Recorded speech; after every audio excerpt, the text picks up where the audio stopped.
समीर नहीं है, ये शाहिद हैं, मेरे शौहर। सोहेल, नाज़ो का कुछ पता चला? इंस्पेक्टर साहब, मुझे बड़े अफसोस के साथ कहना पड़ रहा है, वो अब इस दुनिया में नहीं है। फ्लैट में उस आदमी का गायब होना नहीं था। क्या फर्क पड़ता है सारा, क्या फर्क पड़ता है? वो आदमी गायब हो, मिले ना मिले, अहम बात यह है कि वो अपनी याददाश्त खो चुका है। नहीं। अम्मा रुकिए, देखिए रुकिए, अम्मा रुकिए, मुझे आपसे बात करना है। अगर तुम मेरी नहीं होगी तो किसी की नहीं हो सकती, किसी की नहीं। डॉक्टर साहब, जोया से मेरी शादी इसलिए नहीं हो सकती क्योंकि वो किसी और को चाहने लगी है। क्या? कौन है वो? उसका नाम हारान है।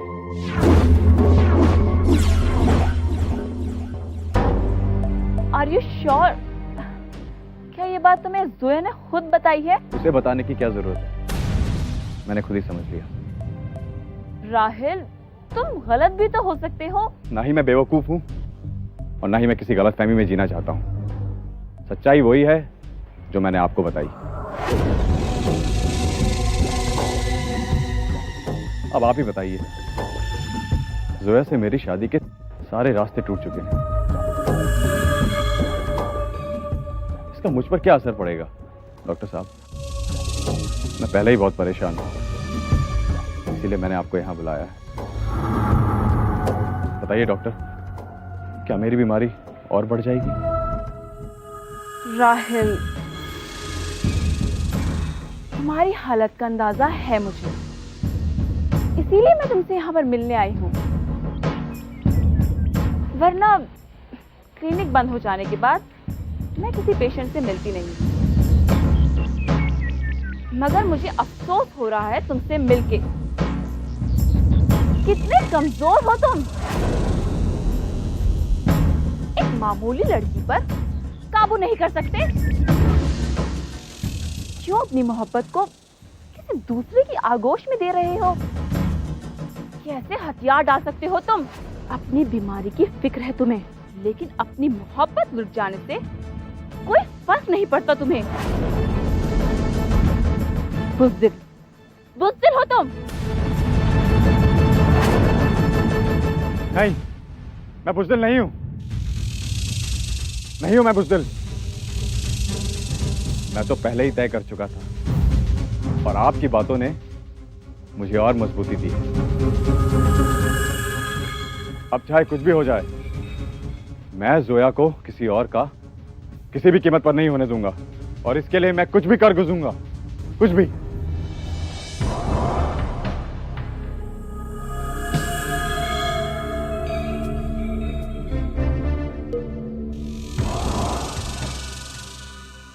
कुछ भी कर गुजरने का मतलब है जोया का खत्म होना। इस कहानी का आखिरी पड़ाव भी यही है।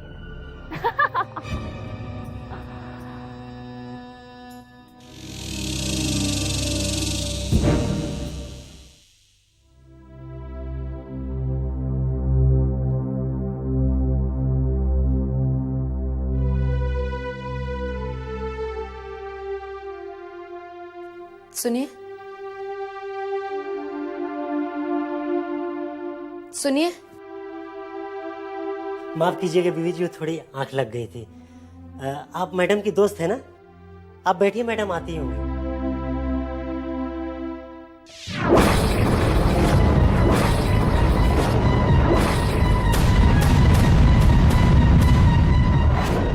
सुनो,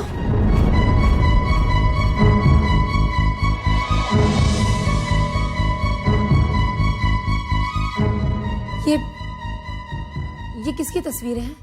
आप मैडम की दोस्त हैं और मैडम को नहीं पहचानती? मैं तुम्हारी मैडम की नहीं, इनकी बात कर रही हूँ। ये तुम्हारी मैडम के साथ कौन है?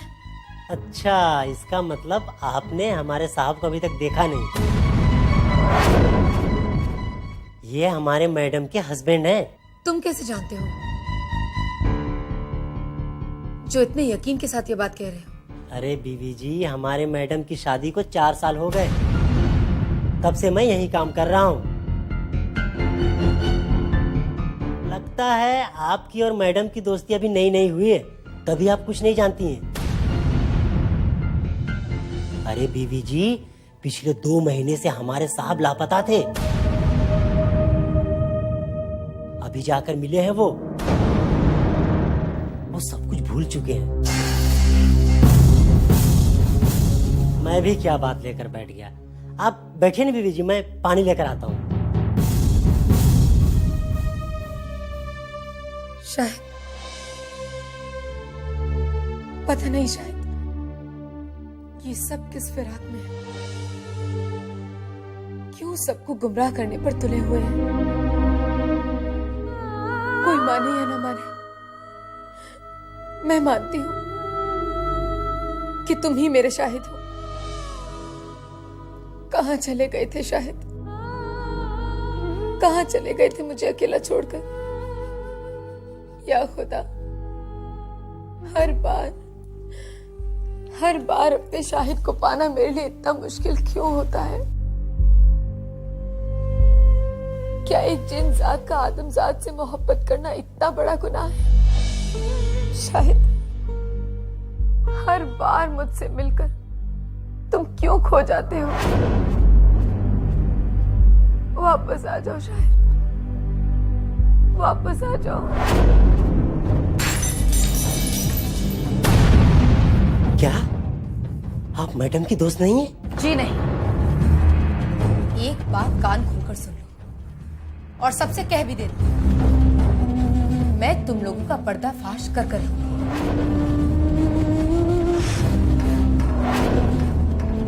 शाहिद मेरे थे, मेरे हैं और हमेशा मेरे ही रहेंगे, समझे तुम।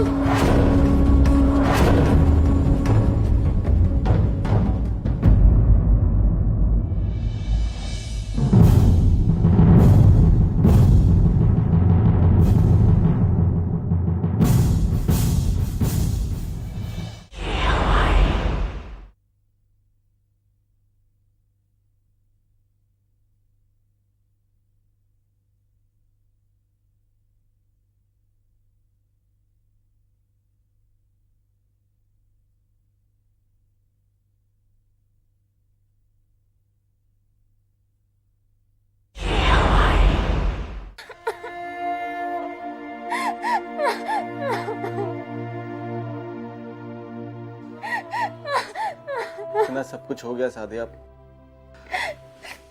तुमने मुझे कुछ भी नहीं बताया। नहीं जोहेब, परदेश में मैं तुम्हें परेशान नहीं करना चाहती थी। नहीं सादिया, असल में तुम लोगों ने मुझे गैर समझा, वरना अपनों को हर खुशी हर गम में शरीक करता है इंसान। नहीं जोहेब, तुम मुझे गलत समझ रहे हो। पिछले कुछ अरसे से हम जिस जहन्नुम से गुजरे हैं उसका अंदाजा तुम नहीं लगा सकते। कोई भी अपने आपे में नहीं है, किसी को कुछ नहीं सूझ रही थी।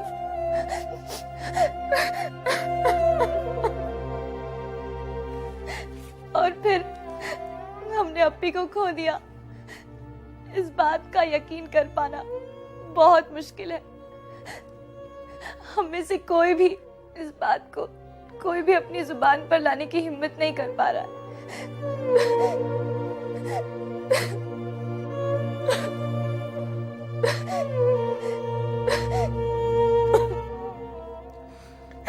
अल्लाह की मर्जी के आगे किसी की नहीं चलती सादिया, तुम सब्र करो प्लीज।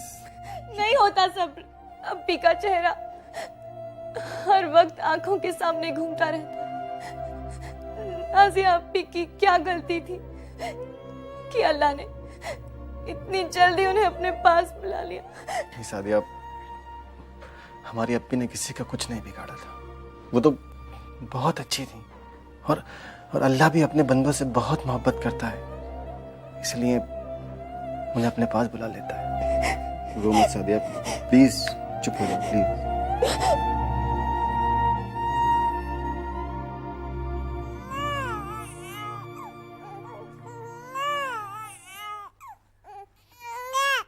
नहीं नहीं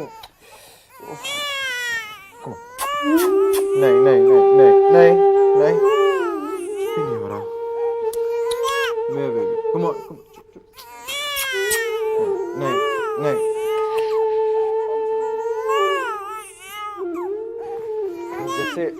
जैसे इसे यहाँ से लेकर गया तब से ये ऐसे ही रो रही है।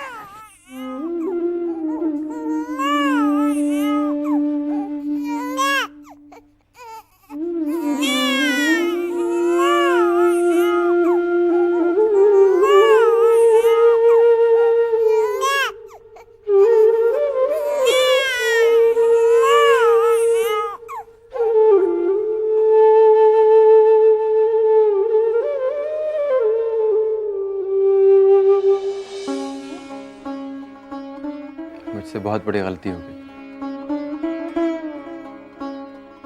मुझे इसे यहाँ से नहीं ले जाना चाहिए। ये सादिया की गोद पहचानती है। हमें भी इससे अलग होकर चैन कहाँ था। सादिया तो बहुत परेशान थी। अरसलान बेटा, बच्ची को कुछ दिन और यहीं रहने दो। ये तुम्हारी अमानत है, बाद में जब चाहे ले जाना। मैं भी आप लोगों से यही कहने आया था कि इसे कुछ वक्त के लिए यहीं रहना चाहिए।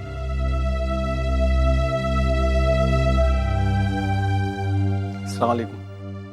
वालेकुम अस्सलाम। अरे ज़ुहैब, आओ बैठो। तुम कब आए? ज़ुहैब आज ही आया है।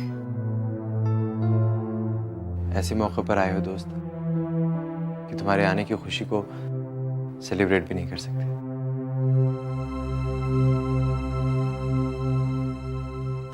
वाकई मैं भी सेलिब्रेशन ही सोच कर आया था। सोचा था आते ही सादिया से शादी करूंगा और इस घर में शहनाइयां बजने लगेंगी, मगर यहाँ तो गम का समंदर उमड़ पड़ा है।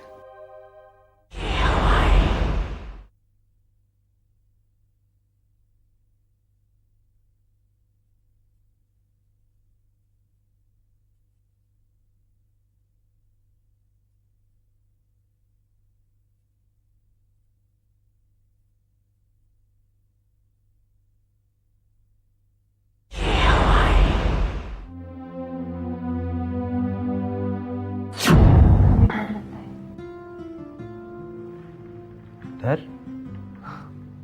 हमसे? नहीं, कहीं ये खूबसूरत हकीकत ख्वाब ना हो। इस बार आपकी जुदाई हमें मार डालेगी, मर जाएंगे। मरे आपके दुश्मन। अब हमें आपसे सिर्फ मौत जुदा कर सकती है। नाज़िया, कहाँ चली गई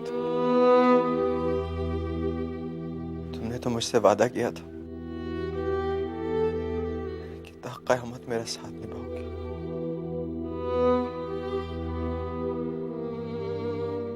बीच रास्ते में ही साथ छोड़ के चली। इतनी नाराजगी, इतनी खफा हो गई तुम मुझसे। तुमने तो मुझे माफ कर दिया। तुमने तो मेरी गलती मुझे माफ कर दी थी। फिर कहाँ चली गई? तुम्हारे बिना नहीं जी सकता नाज़िया। नाज़िया, वापस आ जाओ, वापस आ जाओ नाज़िया, वापस आ जाओ। इतनी दूर मत चले, जहाँ से तुम्हें लाना मुश्किल। नाज़िया वापस आ जाओ, मुझसे जो भी गलती हुई है उसे माफ कर दो। नाज़िया, कहाँ ढूंढूं तुम्हें? किसके पास जाऊं? नाज़िया प्लीज, नाज़िया, नाज़िया वापस आ जाओ नाज़िया, या तो मुझे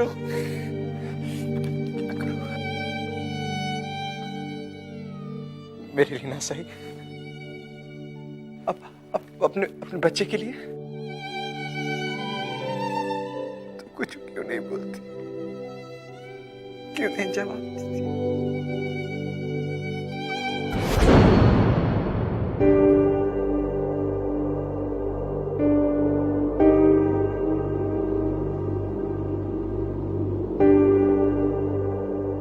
ये क्या हो रहा है मेरे साथ?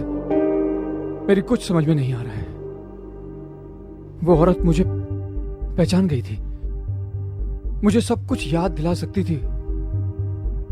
सबकी परेशानी के खात्मे का सिरा मेरे हाथ आकर भी छूट गया। वो औरत मुझे देखकर खौफजदा क्यों हुई? भागी क्यों? ये ऊपर वाला क्या खेल खेल रहा है मेरे साथ?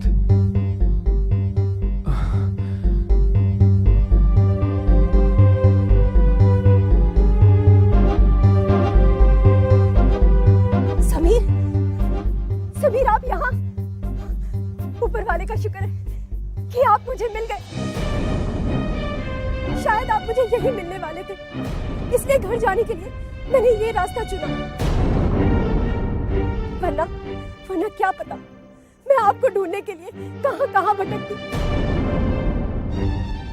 आपको पता है मैंने आपको कहां कहां नहीं ढूंढा। पर आप यहाँ क्या कर रहे हो?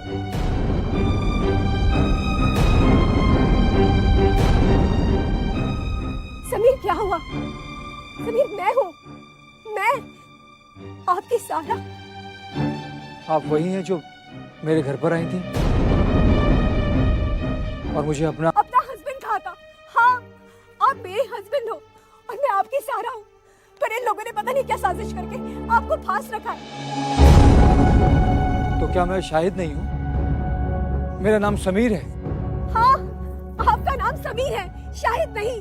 आप चलिए मेरे साथ, मैं आपको सब कुछ याद दिला दूंगी और आपको सब कुछ याद आ जाएगा। चलिए चलिए ना मेरे साथ।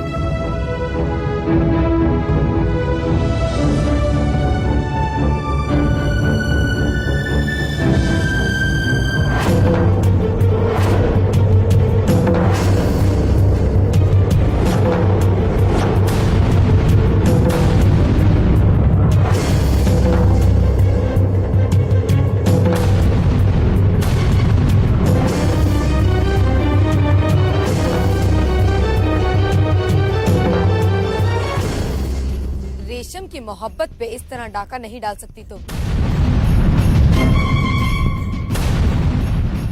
शाहिद को हासिल करने के पीछे तुम्हारा क्या मकसद है, ये मैं अच्छी तरह से जानती हूँ।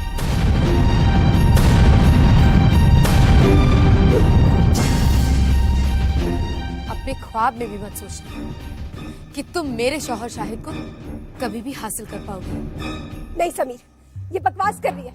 आप इसकी बात मत मानिए, आप मेरे साथ चलिए। शाहिद, घर पे सब परेशान हो रहे हैं, चलो मेरे साथ। छोड़िए मुझे आप, मैं वैसे ही बहुत परेशान हो चुका हूँ। मैं नहीं जानता आप दोनों में से सच्चा कौन है और झूठा कौन। मुझे आप दोनों में से किसी के ऊपर यकीन नहीं। सिर्फ बस वो एक औरत थी जो मुझे पहचानती थी, मगर अफसोस वो भी मुझे बिना कुछ बताए यहाँ से चली गई। शाहिद, हम जाएंगे, हम उस औरत को जरूर ढूंढेंगे, वो हमारी मदद करेगी। फिलहाल घर चलो, सब बहुत परेशान है। शाहिद, घर चलो। नहीं नहीं समीर, इसके साथ मत जाओ, ये झूठ बोल रही है। बस, बहुत दे चुकी मैं अपने सब्र का इम्तिहान। मेरे शाहिद का हाथ छोड़ो। मैं कहती हूँ मेरे शाहिद का हाथ छोड़ो।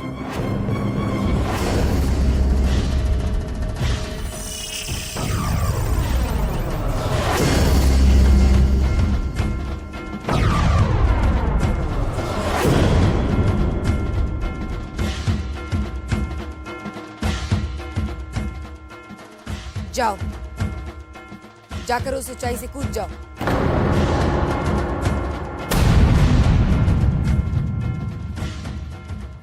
जाकर उस ऊंचाई से कूद जाओ।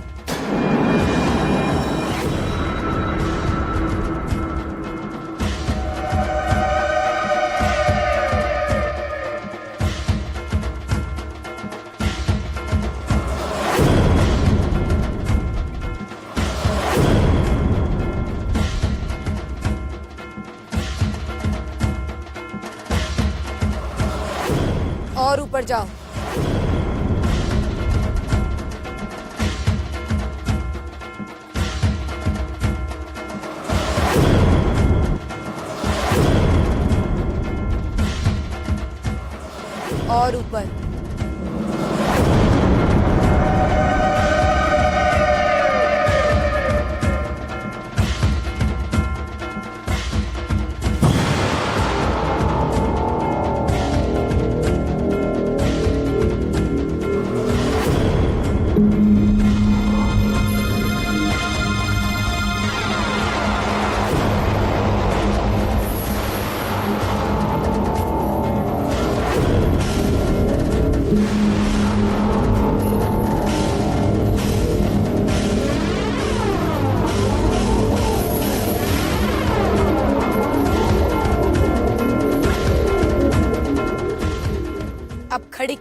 कूद जाओ वहां से।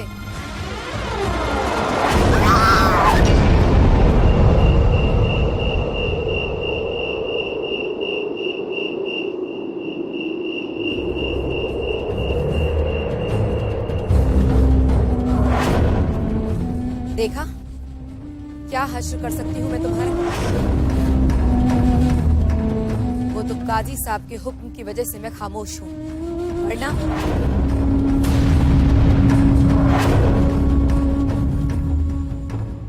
शाहिद चलो, शाहिद प्लीज।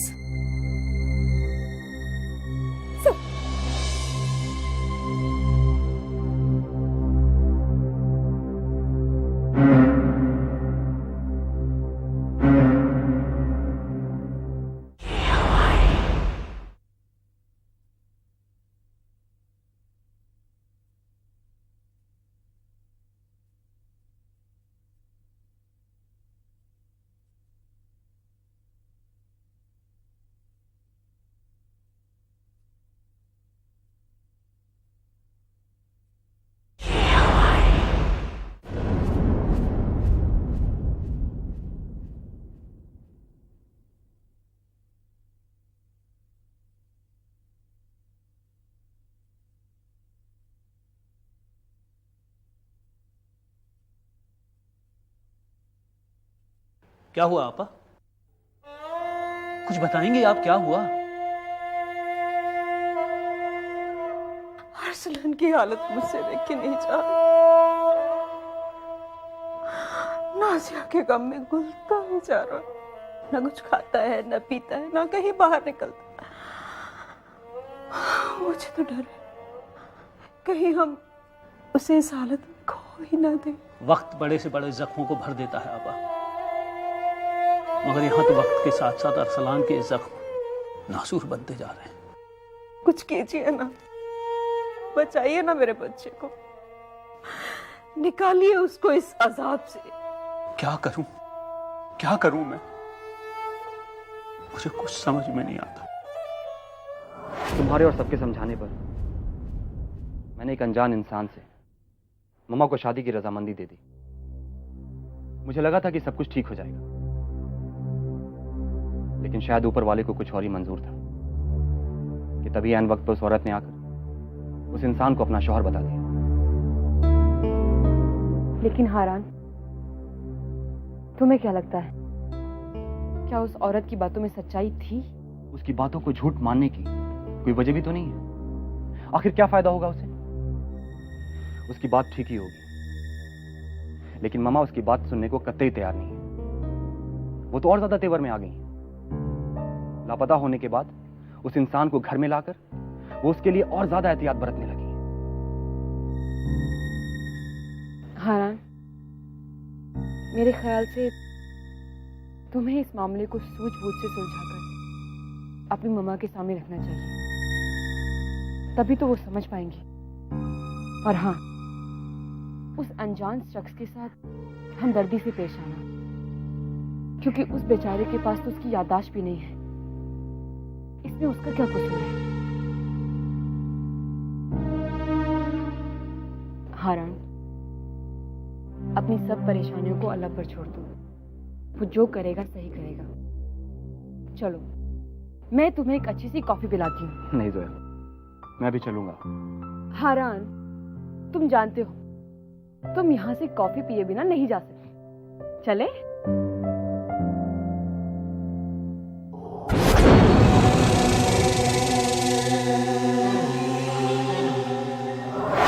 हाँ यार, जिस काम से आया था वो काम हो नहीं पाया। तो क्या वापस आ रहा हूँ बहुत जल्दी, very soon I am coming back. हाँ, टिकट जैसे ही होते मैं तुझे बताता हूँ। हाँ चल ठीक है, हाँ बाय, टेक केयर। ज़ोएब बेटा, तुम वापस जा रहे हो? हाँ मम्मी, कुछ पेंडिंग वर्क था, छोड़कर आया था। जितनी जल्दी चला जाऊंगा नुकसान कम होगा। मगर बेटा, तुम तो सादिया से शादी करने के इरादे से वापस आए थे। मम्मी, उन लोगों के घर के हालात से आप पूरी तरीके से वाकिफ हैं। ऐसे में कहाँ शादी मुमकिन हो पाएगी? बेटा, मैं भी शादी होने की बात नहीं कर रही हूँ। मेरा मतलब है थोड़ा ठहर जाते तो सादिया से बात करके कम से कम बात साफ हो जाती कि कब तक शादी मुमकिन होगी। अभी कुछ अरसे तक मैं शादी के बारे में सोच भी नहीं सकती।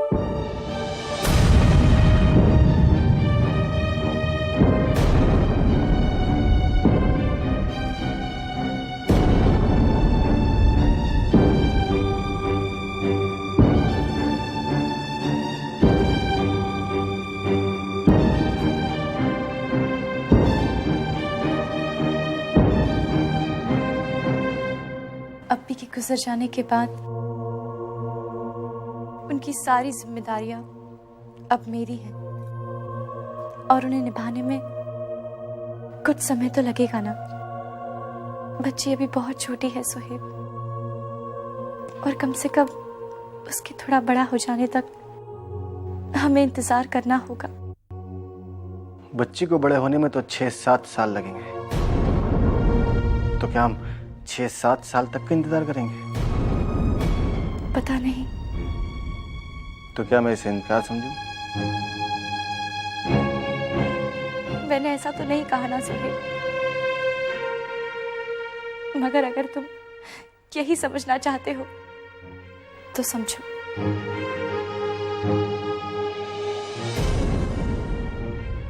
सादिया, बुरा मत मानना।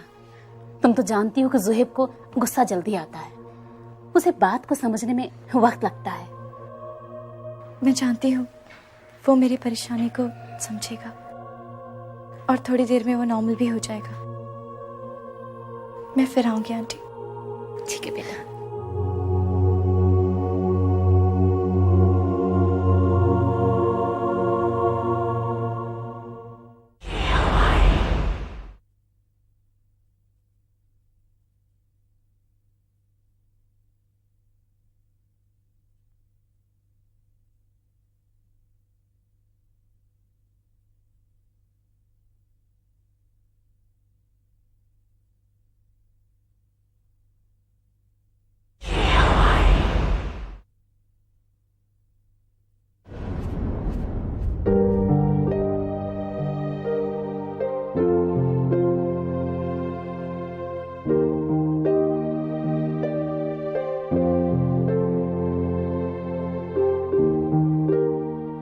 कैसे हैं आप? ऐसे क्या देख रहे हैं? बहुत अरसे के बाद आज तुम मुझसे अच्छी तरह मुखातिब हुए हो, इसलिए थोड़ा ताज्जुब हुआ। दरअसल ये बात पता लगने में मुझे थोड़ा वक्त लग गया कि हम सब की तरह आप भी हालात के शिकार हैं। वजह चाहे जो भी हो, मगर तुम्हारे और मेरे दरमियान इक्वेशन ठीक होने की मुझे वाकई खुशी है।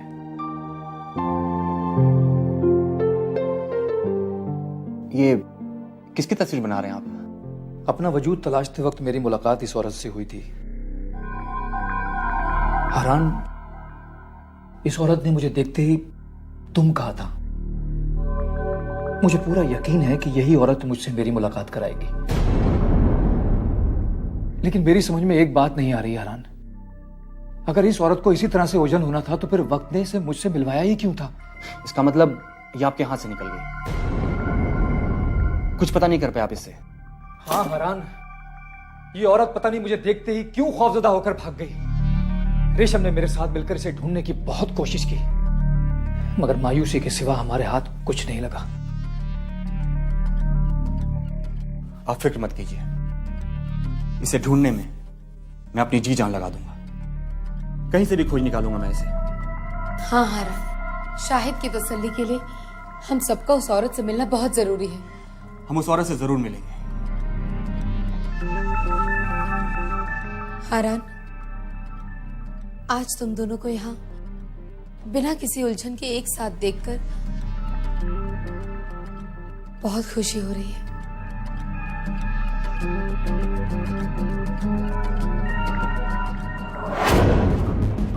मेरी बात का यकीन करो राहुल, उस वक्त मुझे ऐसा लग रहा था कि सब कुछ मेरे साथ सचमुच हो रहा है, सब कुछ सच है। मैं अपने आप ऊपर चढ़ती जा रही थी और फिर एक जगह जाकर वहां से मैं कूद गई और कूदने के बाद मुझे चोट का एहसास भी हुआ। Sara just relax, why are you taxing your nerves? मैं तुम्हें कैसे समझाऊं कि जो कुछ भी तुम कह रही हो उन बातों का कोई वजूद नहीं है। Scientifically and practically all these talks are baseless, बिल्कुल बेमाने हैं।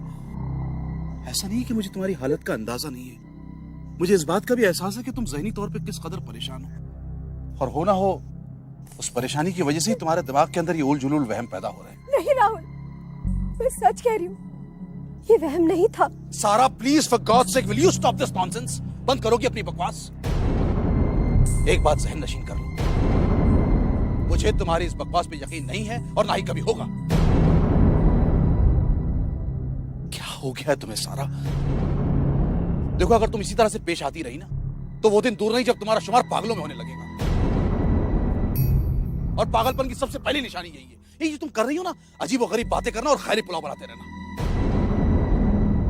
हाँ, जो कुछ भी हो रहा है ना वो सब सच है राहुल, और अगर ऐसा ही हुआ ना मैं सचमुच पागल हो जाऊंगी। कुछ नहीं होगा तुम्हें, कुछ नहीं होगा तुम्हें। यकीन रखती हो मुझ पर? भरोसा करती हो मेरा? तो बस मैं सब ठीक कर दूंगा। राहुल, मुझे बहुत डर लग रहा है। उस औरत ने भी उन्हें देख लिया, मुझे कुछ समझ में नहीं आ रहा। कहीं हमारा बना बनाया खेल बिगड़ गया तो? Damn it. ऐसे कैसे हमारा खेल बिगड़ जाएगा? नहीं, तुम देखती जाओ कैसे मैं तमाम मुश्किलों को चुटकियों में आसान कर दूंगा। Just wait.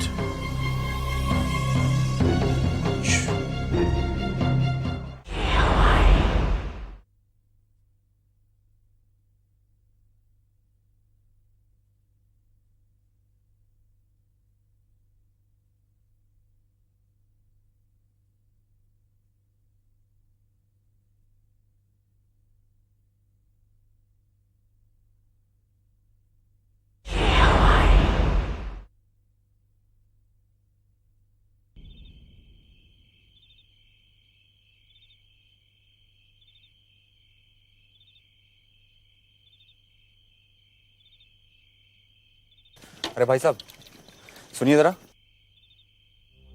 जी, हमें आपसे कुछ मालूमात हासिल करनी थी। जी कहिए। वो यहाँ एक औरत काम करती है ना? हाँ करती तो है, मगर वो आजकल बीमार है, इसीलिए मेरी दुकान कुछ दिन से बंद थी। कब तक बंद रखता है, सोचा मैं ही संभाल लूं। मगर बात क्या है? आप हमें उस औरत का पता बता सकते हैं? हाँ हाँ क्यों नहीं, आप आगे जाकर दाहिने हाथ को मुड़ जाइएगा, सामने उसका घर दिख जाएगा। जी बहुत बहुत शुक्रिया। मगर बात क्या है? ओ भाई साहब, अरे चाय तो पीते जाइए, सुनिए तो।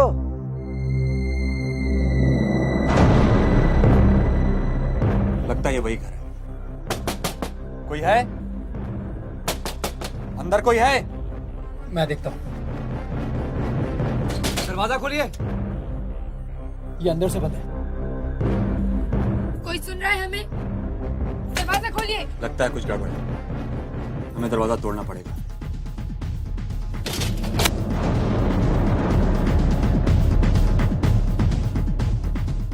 मामा,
रहे हो तुम यहाँ आराम से बैठकर काम कर रहे हो और मैं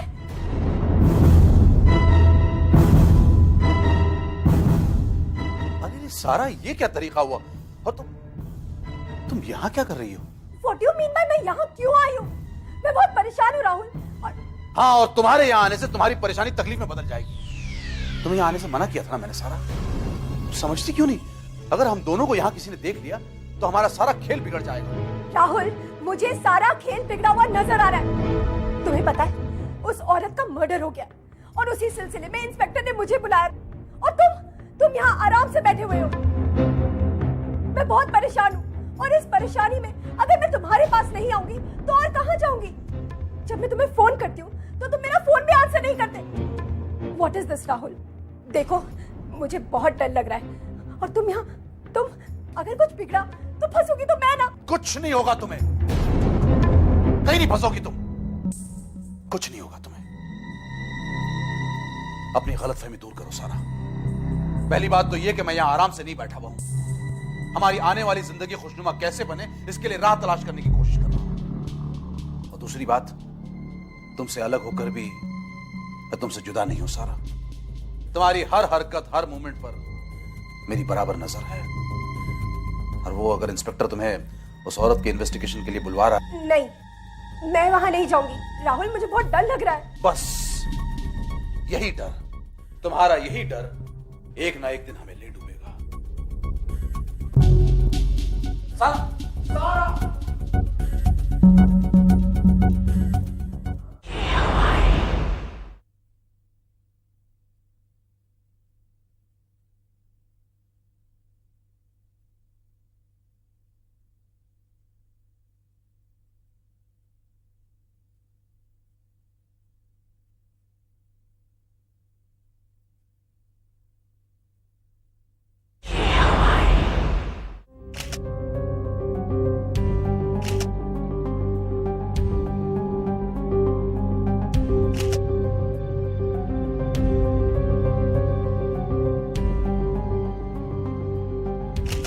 हो गए तुम्हारे फोटोग्राफ्स?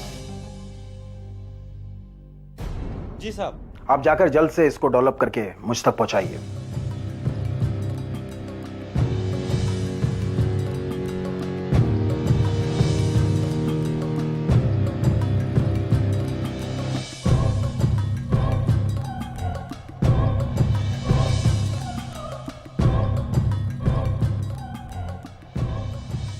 ये आप क्या कर रहे हैं? टूटे बटनों की शक्ल में यह सुराग भी हो सकता है कातिल तक पहुंचने के लिए। आप हम पे शक कर रहे हैं? हम पुलिस वालों का काम है शक करना, किसी को नहीं छोड़ते हम। इंस्पेक्टर साहब जरा सोचिए, अगर ऐसा होता तो हम यहां से भाग भी सकते थे ना। आपको इन्फॉर्म भी क्यों करते? और वैसे भी इस औरत के मरने से मेरा नुकसान हुआ है, इसके जरिए मुझे मेरी शिनाख्त मिल सकती थी। आपकी सारी दास्तान सुन चुका हूं मैं। आप कैसे घर से भागे, आपको इस औरत ने किस तरह पहचाना और आप इस औरत तक किस तरह पहुंचे और आपने इस औरत को मरा हुआ पाया। माफ कीजिएगा, यह जरूरी नहीं कि आपकी हर बातों पर मैं यकीन करूं। अभी तो बहुत सारे सवालों के जवाब चाहिए मुझे। रेशम जी, एक बात बताएंगी आप? ये साहब आपको मिल गए थे तो आपने मुझे इन्फॉर्म क्यों नहीं? इंस्पेक्टर साहब, शाहिद मुझे और सारा को एक साथ मिले थे। मुझे लगा सारा ने आपको बता दिया होगा। इंस्पेक्टर साहब,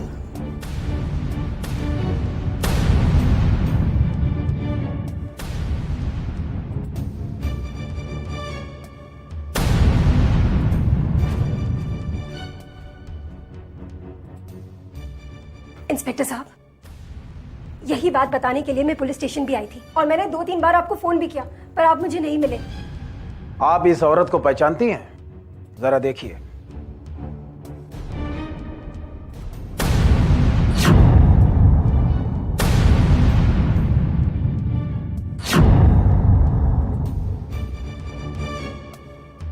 मैंने आपसे कहा आप इसे पहचानती हैं या नहीं?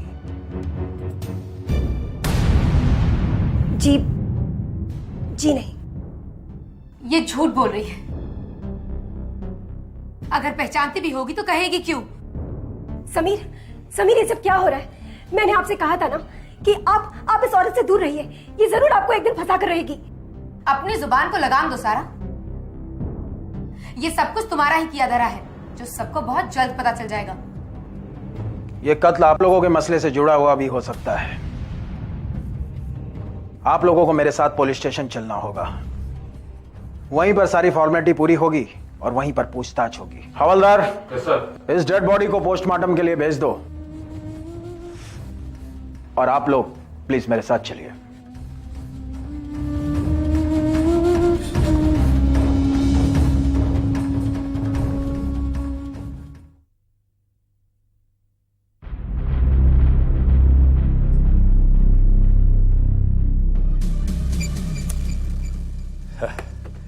एक तो रात भर घर वापस नहीं आए, ऊपर से अब टेलीफोन में नहीं लग रहा है। रेशम शाहिद और हरान में से कोई भी इतना गैर जिम्मेदार नहीं है कि हमें इतला ना करें। जरूर किसी मुसीबत में होंगे। आप पता कीजिए ना उनके बारे में। बेगम कैसे पता करूं? मुझे तो ये भी नहीं मालूम है वो लोग गए कहाँ हैं। फोन उन्हीं का होगा। हेलो हेलो दादा जान, हरान। हरान बेटे, अरे कहाँ हो तुम लोग भाई? हम लोग रात भर कितना परेशान रहे तुम्हारे लिए। ठीक तो हो तुम लोग? एक छोटी सी मुसीबत आ गई थी जो फिलहाल टल गई है। मुसीबत? बेटे कैसे मुसीबत? बस हम लोग थोड़ी देर में घर पहुंच रहे हैं दादा जान, वहीं आके बताता हूँ। मैंने फोन आप लोग की फिक्र दूर करने के लिए किया था। आप लोग बेफिक्र रहें, हम लोग थोड़ी देर में घर पहुंच रहे हैं। ठीक है बेटे, जल्दी आओ, हम लोग सब तुम्हारा इंतजार कर रहे हैं। जी दादा, मैं फोन रखता हूँ अब। अल्लाह हाफिज। खुदा हाफिज बेटे। किस मुसीबत की बात कर रहा था? तो हरान ने कुछ बताया नहीं, कह रहा था घर ही आ रहे हैं तभी बताएंगे। वैसे आप परेशान बिल्कुल मत हो, उससे ये भी कहा था कि सब कुछ ठीक है, अब सब मुसीबत टल चुकी है।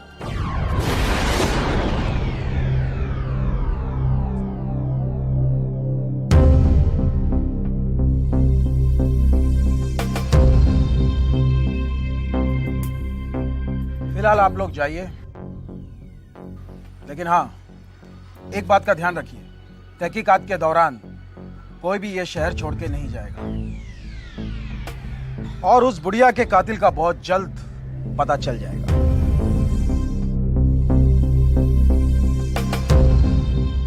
चलिए शायद।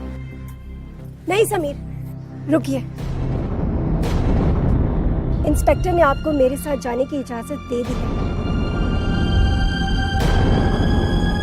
आप मेरे साथ चलेंगे। चलिए।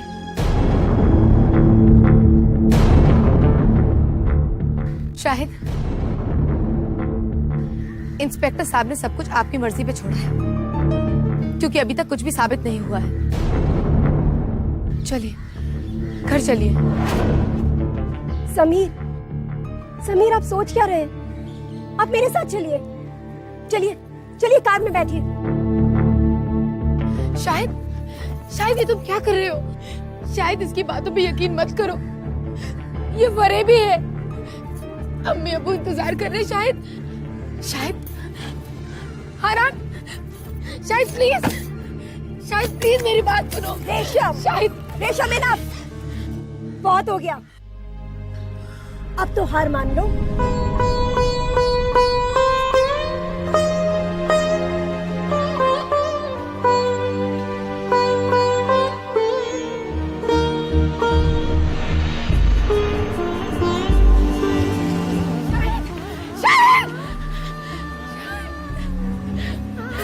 मेरी जान चले गए, अनाथ मेरी जान चले गई, मेरी आंखों के सामने मेरी जान चले गई।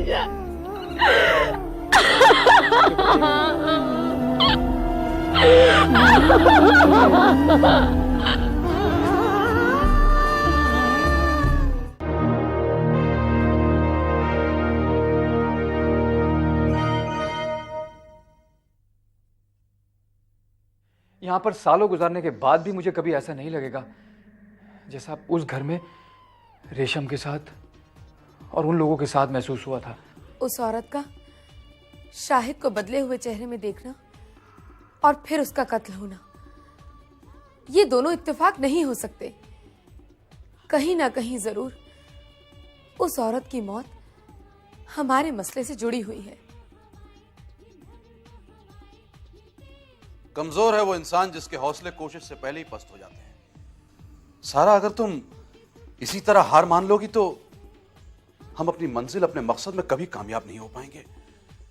देखो सारा, तुम्हें ये करना ही होगा किसी भी हालत में, किसी भी कीमत पर, वरना हमारी आने वाली जिंदगी कभी हसीन नहीं बन पाएगी।